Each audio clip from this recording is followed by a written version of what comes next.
Ijambo ry'umunsi, guteza imbere kwihangana. Soma Yakobo igice cya mbere umurongo wa mbere kugeza ku wa 4. Iyo abantu bambwiye ko barimo gusengera kwihangana, unze ko bazi ikindi bakora kugira ngo babone umutima utuje kandi wihanganye.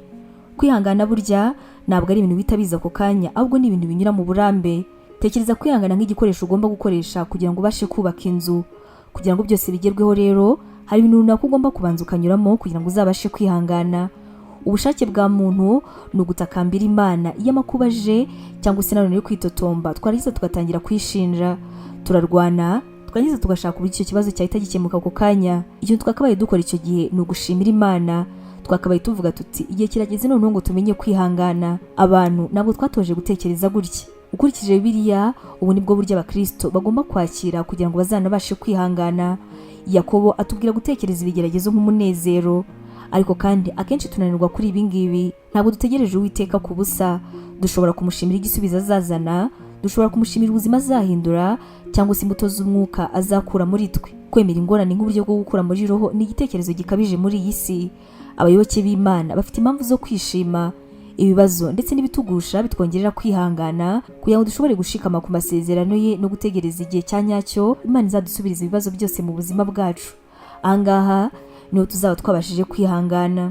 Ubutumwa mwabuteguriwe kandi mwabugezwagaho na Nibintije Evangelical Ministries International, ariyo magambo ahinnye izwi nka Nemi.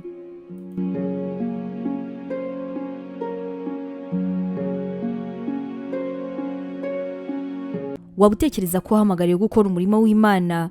Wifuza inyigisho zacu se zisohoka buri munsi kandi zagufasha mu buzima bwawe, zikagukomeza mu bibazo?